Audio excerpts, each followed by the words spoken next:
Good morning. Good morning. Happy Thursday to each and every one of you. I want to talk to you about true friendship or fake friendship. So, friend or foe. And then the 15 signs of a fake friendship. Now, let's get into this topic.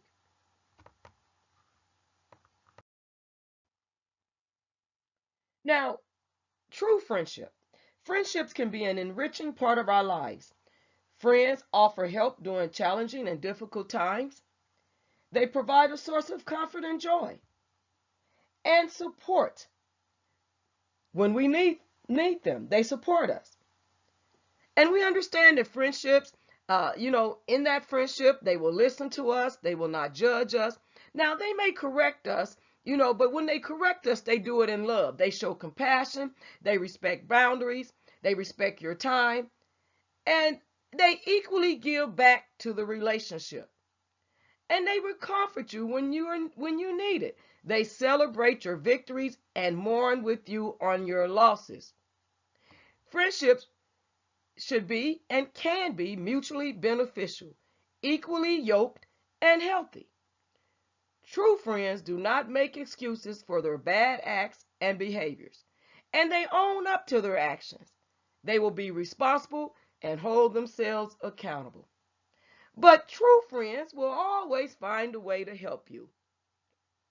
Fake friends will always find an excuse.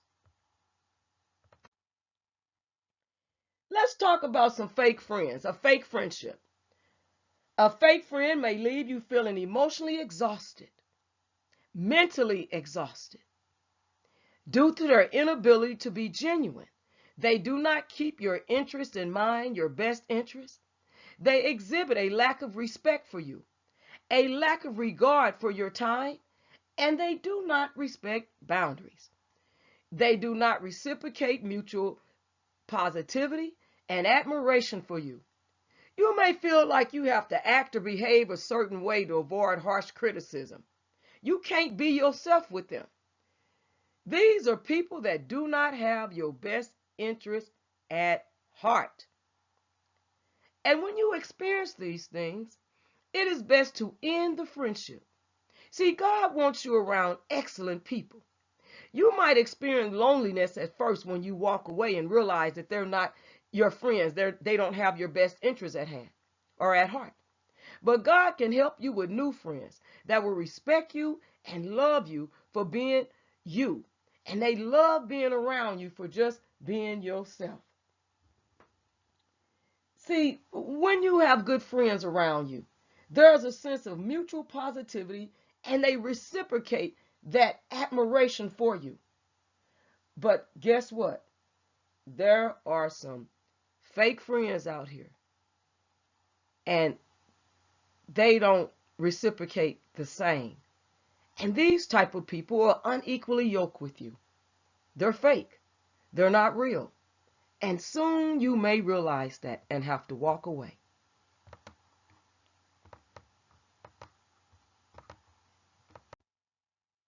And let me tell you about the 15 signs of a fake friendship or fake friends. See, they're different in every situation. They not the signs are not the same in every situation.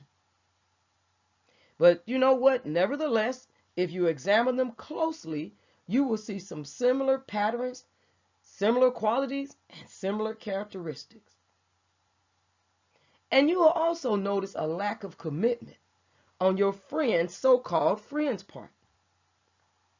They are frequently self-absorbed and more focused on their own personal feelings rather than yours. And you know what? Having this type of having this type of relationship can feel incredibly one-sided and hurtful. God doesn't want us to go around hurting. God wants us to experience happiness, joy. He wants us to be okay. He wants us to be healthy. He wants us to be wholesome. So let me get into these fake friendships, the signs of them. A fake friend doesn't support you.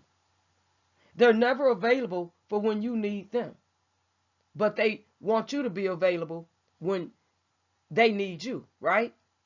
I experienced that before. And I realized that I had to live my life for me.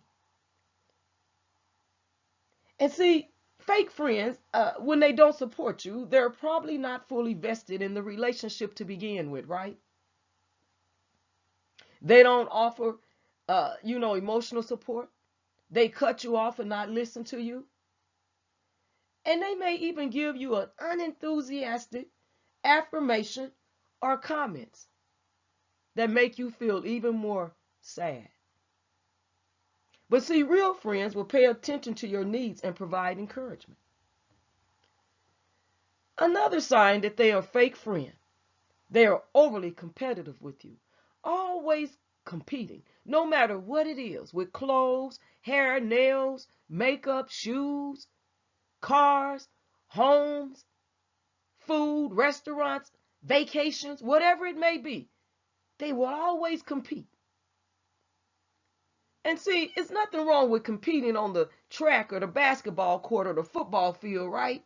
Or the soccer field or volleyball or softball or baseball. I'm okay, or spade, game of spades, talk, biz whiz, dominoes, card game. You know what I'm saying? That's okay.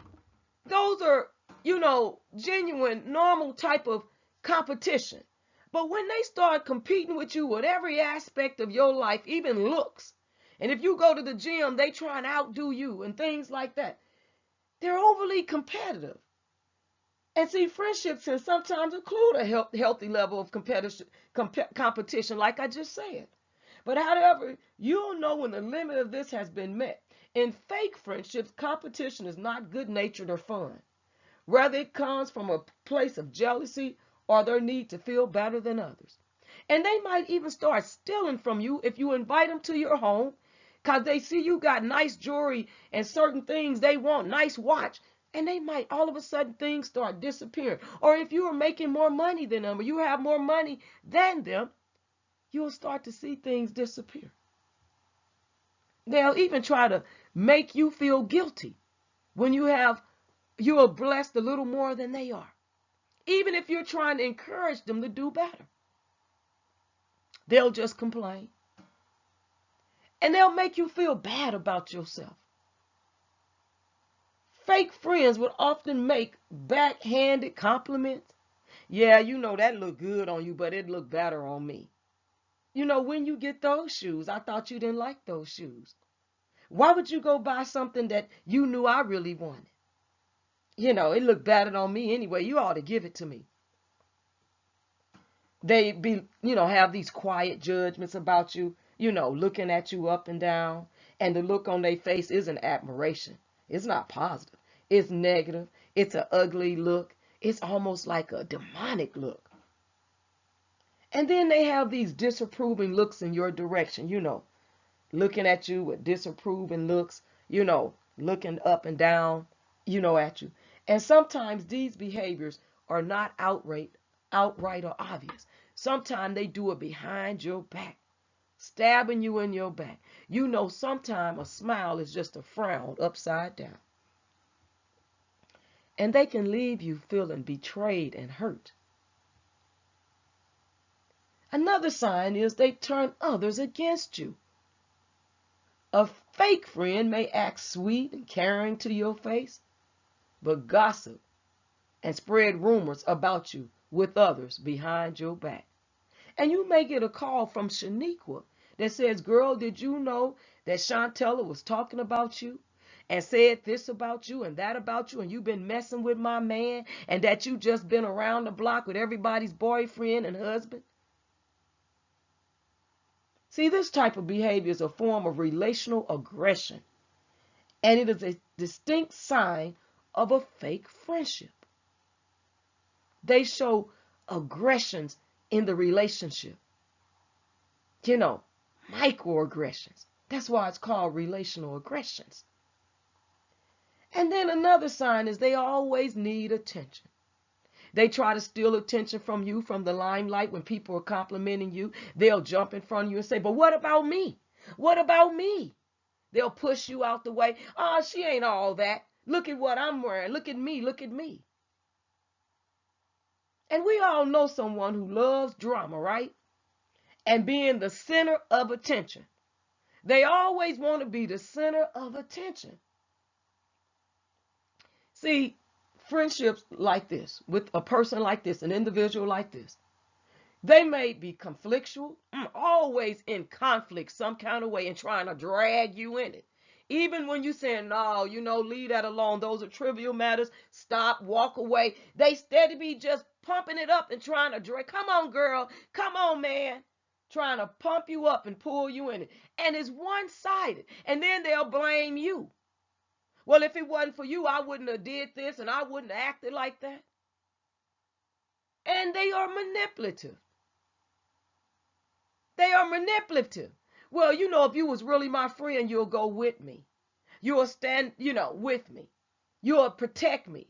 You'll have my back. Manipulative, knowing that you don't need to be involved in that. And neither do they. They got this attention-seeking behavior. Always wanting attention. Attention-seeking behavior. And it doesn't always look the same. But it is often an indicator of a fake friendship. An indicator of a fake friendship. Another sign is they peer pressure you. When you don't want to do something. You my friend, and if you was my friend, you'll do it. If you was my friend, you'll give in.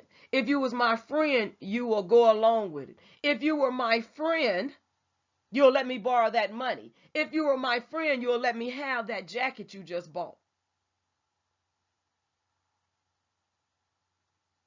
If you was my friend, you will not be yourself, but they want you to be somebody else other than who you really are.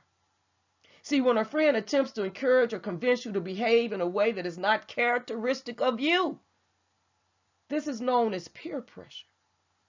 Peer pressure can be direct or indirect and can occur in any type of social situation. And they're narcissistic. They have these narcissistic behaviors. Narcissism. You've heard that quite a bit lately. Sometimes they're self-obsessed with themselves. And attention-seeking behaviors go right along with it.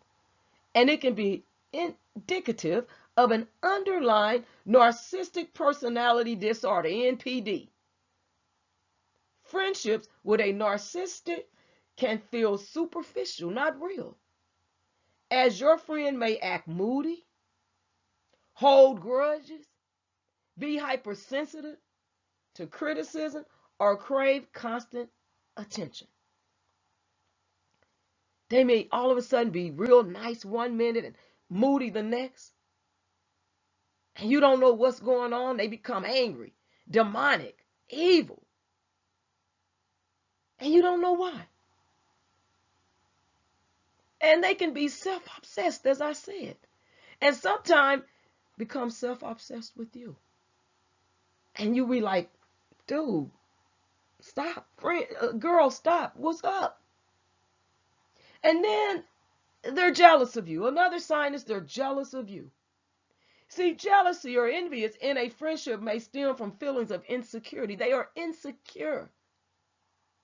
And it didn't just start right then. They've probably been insecure from a long time ago. But they will show those signs in the relationship or fake friendship with you. Insecurity, or they fear everything. And when left addressed, jealousy can lead to anger and resentment, inevitably causing irreparable damage to the friendship. And sometimes jealousy, let's keep it real, can become so strong that they want to harm you, start fighting you, hitting on you, destroying your property if they show up at your house. Or you're riding the car, they try to make you cause an accident and wreck your beautiful car. And it don't have to be an expensive car, but it can be a nice car to get you where you need to go. And they can ruin all of that. I knew a young girl, I was friends with a lady for many, many years, And she had a daughter, and the daughter had a friend. And the little girl was jealous of her daughter because she had to be put in an adult situation to take care of her siblings while her parents went to work in the evening. So she couldn't be a child. And you know, at 12 years old, girls, some of them are still playing with dolls back then, and they want to be girls. They want to laugh and play with makeup and talk on the phone, and she couldn't do those things. So when she did come over to my friend's house, and my friend shared with me that she destroyed her daughter's room and tore up her dolls, and she asked her, "What's wrong? What's wrong? Why are you doing that?" And she broke down and started crying. And this was when they were 12 years old, young. And this was decades and decades and decades ago.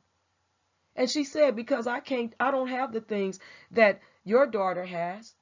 I don't have my own room, and I got to take care of my siblings when my parents go to work. I can't be a little girl that want to hang out with my friends and play in makeup and dolls."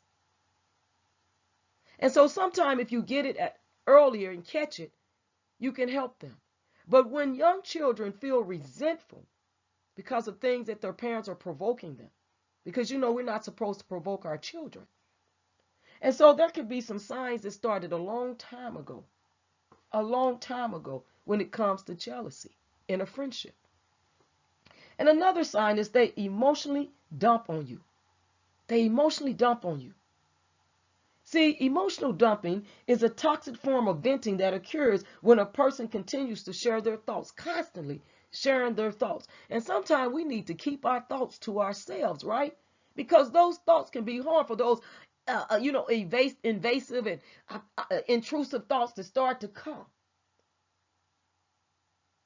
And sometimes we need to pray and push those thoughts away so we can stay being positive. We want to be positive, not negative. And they can emotionally dump on you. And they can continue to share those thoughts despite cues that it's time to stop. Sometimes it's just time to stop. You're ruining the mood. You're destroying a good mood and a good time, especially when you're having a good time and then all of a sudden they want to start emotionally dumping on you. Like you having a good time, then all of a sudden they start talking about the negative and how they feel. And nothing's going right for me. And how come you got it like that? And why are you so happy every time I see you? You know, that type of emotional dumping.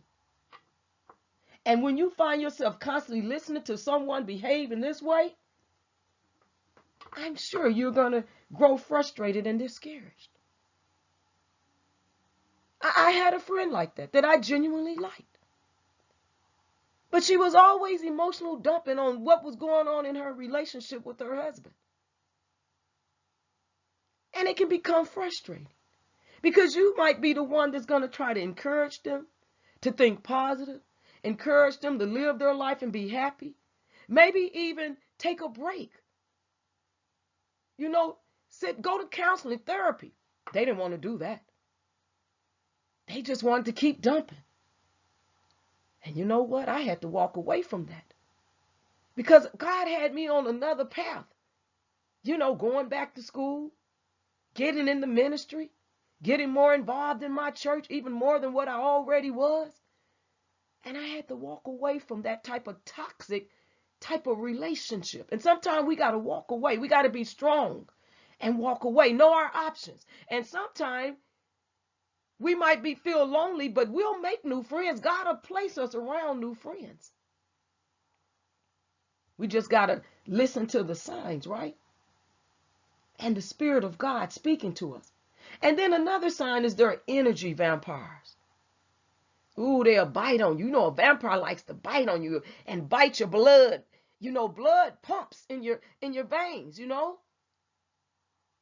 they'll suck that out of you. Fake friends are like energy vampires. Their consistent negative attitude, need for attention, and judgmental behaviors can leave you feeling both mentally and emotionally drained, wanting to suck the blood out of you. And if we lose a lot of blood, we may, not make it. Energy vampires. And another one is they share their bad moods.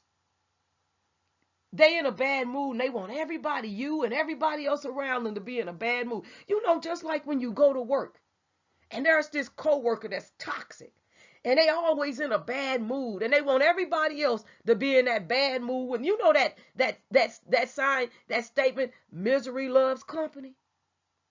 They miserable and they want company. But they don't want the good positive company. They want you to change who you are and develop those characteristics that they have to be miserable right along with them. See, they don't want good company, good characteristic, fun, joy, happiness. They want you to be miserable with them. And they'll do everything they can to destroy your good mood. You know, I supervised a person like that. And people just said that she'll steal their joy. They didn't even want to sit next to her. Isn't that bad? When you don't want to sit next to your coworker because they just that bad, they mood sappers. They'll steal from you. A fake friend doesn't necessarily care about hurting the people around them. They don't care. They care about them. But they don't care about you. They care about being miserable. And they want everybody else to be miserable with them. And if you're not miserable with them, they start talking about you. Who you think you are, always coming to work happy like your life is just so great. I've heard it. I've experienced it. I've seen it. And this may be evident in how they force their negativity up onto others, like I'm saying.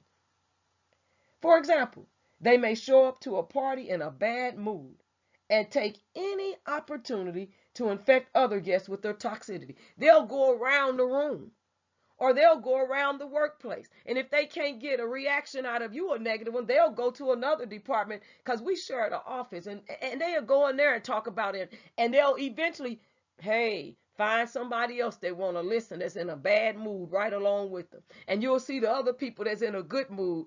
They'll go back to their workstation or they'll start walking away and they'll start talking about good stuff. And they'll start talking louder over the people that's trying to enjoy their friendship and their good things, right? And they'll start escalating their voice because they want you to be miserable right along with them. Have you experienced that before? I have, and I've seen it too. I've seen it. And you got to walk away and say, you know what? Well, I got things to do. I got to get going. Have a good day. And they mad. What you mean have a good day? You know, what's so good about it? Or when you come to work, right? Good morning. And you tell them good morning. And you genuinely mean it. It's not fake. Good morning. Because you really should sound excited. And sometimes I understand people are not morning people. But there are some folks, good morning, you know, grumpy. And you be like, okay, should I say good morning or should I just walk past them? But good morning, what's so good about it? I haven't had my coffee. You know, they want to share their bad mood with everybody else. They mood sappers. And they hold grudges. Another sign is they hold grudges. And you know, we all make mistakes. We do. God knows we're not perfect. And when we can recognize in humility that we make mistakes and we're not perfect, but we ought to quickly apologize if we harm someone, ask for forgiveness, quickly repent. Right? But a fake friend is going to struggle to acknowledge this. They'll make all type of excuses. They'll struggle. No matter what you say, they'll walk around it, dance around it. They'll never acknowledge it. They'll answer the question all type of ways, but they'll never acknowledge the mistake they made. See, a true friend may be hurt by a mistake on your part, but will move on from it because they love you. And they'll move on from it. Hey, they made a mistake. They asked for forgiveness. You know, they genuinely meant it. And you'll say, okay, and walk away and, you know, and move on. But a fake friend, they'll never apologize, never be accountable, never be responsible. Fake friends will typically hold on to grudges for a long time. They want you to forgive them and acknowledge their mistakes and imperfections, right? And blemishes. But when it comes to you, you got to be perfect to them. You can't make no mistakes. And even if you apologize, say, I'm really sorry, I didn't mean that. It was an honest mistake. Your attempts to apologize go unwarranted. They want to ignore it and they won't accept them. And another sign, they're focused on appearances. They want to be in the camera. And how they look in the camera is more important than how it does look in real life. See, in real life, they may be, less than what society think they should look like, right? But on the camera, they want to be all made up, glossy, and perfect, But outside that camera, outside that camera, they are different, totally different person. You don't even know them. And you don't want to be in the camera with them because you already know that's not real, that's fake. And if your friend is overly focused on making sure others know everything you're doing together, this can be a sign of ingenuity. They're not genuine. And a real friend don't want everybody to know what they're doing. A real friend does not want everybody to know what they're doing with their friends. But when your friend has to post everything on social media, including things that may not look good, you might not be feeling good, you might be sick, you may be looking bad, feeling bad, you may not be on your best game, and they still posting. And you've asked them not to do it. You asked them way before they did. Please don't ever do that. Stop, respect my privacy. And they even, posting, breaching your privacy. And you've asked them not to. Don't post that. Give me my privacy. They will, won't respect your boundaries. Breach your boundaries. That's a fake friend. One that doesn't show respect for you, that don't care about you. See, you got to pay attention to friendships when they begin to feel shallow and determine if they're worth maintaining. See, a shallow friendship is not worth maintaining. Not even on your bad days, worst days. See, we got to get to a place where we can entertain ourselves, love on us for who we are. And if we got to walk away from a friendship, we should still be good. We should still have that self-confidence about ourselves and self-esteem that we can still celebrate who we are as an individual, love on ourselves, know our personal worth, and that we're valued. See, God wants us to know our personal worth, and God values us for who we are. And when we get to that place, it's easier to start recognizing fake friends, fake friendships, fake people, and we can walk away and celebrate who we are. Then they judge you. Another sign is they judge you. They're overly critical. And they're constantly questioning your behaviors, your ideas or choices. If they are doing that, picking you apart all the time they see you, not questioning your choices because they want the best for you, but questioning your choices because they're fake and they're overly critical and they don't want to see you promote in a positive light and progress and not just strive but thrive. And why would you do that? Even when it's going well and God has blessed you. And they're trying to take away the blessings that God has bestowed upon you. And God is moving you in a different direction, right? And they're critical of that.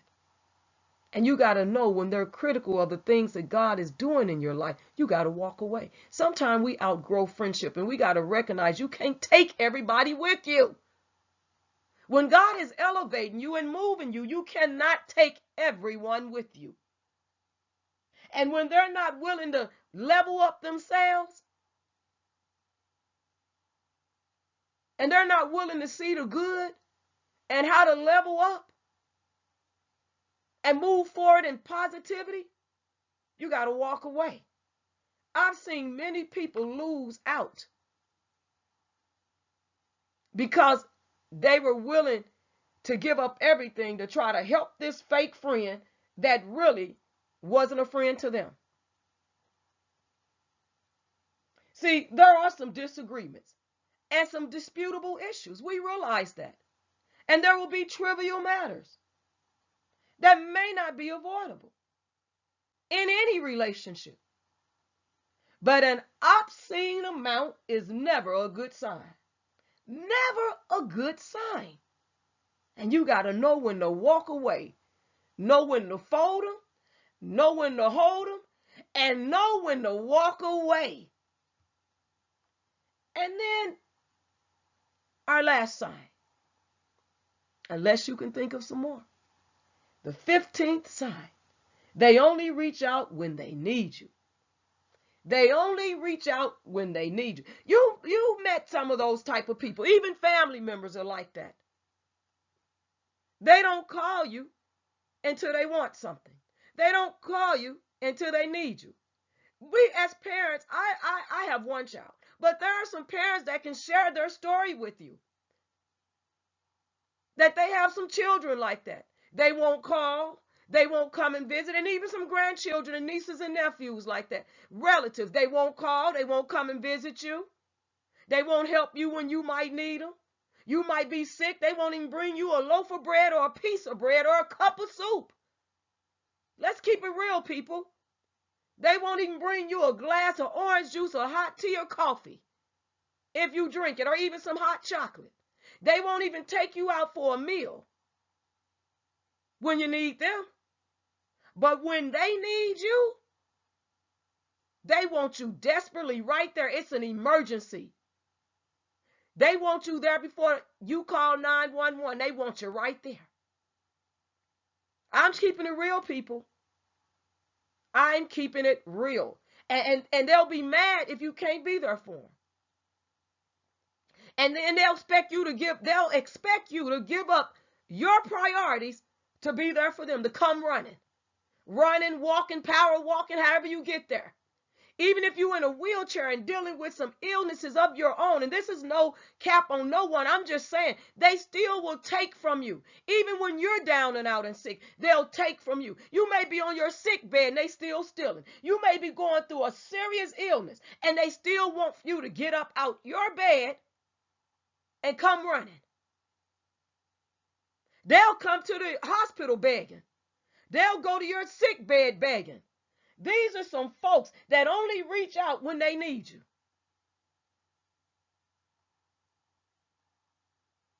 A fake friend will only make an effort to contact you when they need something. And when they see you in need, they won't even render aid. They won't come and help you. You fall down, they'll let you fall down and waddle on the ground or the floor, and they won't even, or the carpet, and they won't even try to help you up. They'll get up on their own. They'll get up on their own. But they'll contact you, though, when they need something and expect you to give it. They'll even want you to give them their eight if it's money involved. Can I use your EBT card if you have an EBT card? Can I use it? Well, just give me your PIN number and your card, and I'll go get the money since you can't. I'm telling you, people, these are they only reach out when they need you. And if you struggle to find ways in which your relationship is benefiting you, it may be time to set some boundaries or move on. When you see those things, you need to move on. See, fake friendships can emotionally damage you. They can be damaging, especially if you've been friends for a long time. And that can be difficult. The more you enable them, let's keep it real, the more you stay and enable them, it's hard to walk away. And that goes relationships where a man and woman are involved. The more you stay and enable them, the more it's hard to walk away. And when you get ready to walk away, they may try to hurt you. We've seen it over and over, right? And we don't need that. And you got to be able to recognize the indicators of a fake friend. And sometimes people wind up in therapy over fake friendships and relationships that went sour. And sometimes counseling can help you, a therapist can help you understand and address the situation that you went through and let you know that you're valued and you have some basic rights that need to be protected. And I'll encourage you to go to that video I did on your basic rights and remind yourself of those basic rights. Basic rights. And you can even use online therapy if necessary. But I want you to know the impact of fake friendships. They can negatively impact you, anyone. You don't have to feel ashamed, inadequate, or alone. A lot of us have been there. Most of us have been through a fake friend or friendship. Some of us have recognized it sooner than others. But as long as you recognize it and can walk away or get the help, you're on the right track. You're on the right path. Because everyone deserves to be around people that will accept who you are, love on you, genuinely like you, admire you for who you are, respect you. See, the scales should be equally balanced when it comes to being equally yoked in a friendship. See, we understand no one is perfect, but a true friend will not set out to intentionally and deliberately hurt you. They want the best for you as they want the best for themselves. And you got to acknowledge it when it's time to move on. Acknowledge. And God will surround you with simply good people. He wants you in the presence of excellent people. Recognize the backstabbers. Recognize when they don't want the best for you. Recognize when you are in a fake friendship, because the impact can be devastating, but you don't have to stay there. And you can heal from a fake friendship or friend. And guess what? Experience is the best teacher to teach you and to recognize and have discernment, spiritual discernment about the fake friends. God bless you all on today. And don't forget to thumbs up the video, share the video, and subscribe to the channel. Rest in peace, Shanquella, and condolences to the family. God bless you all.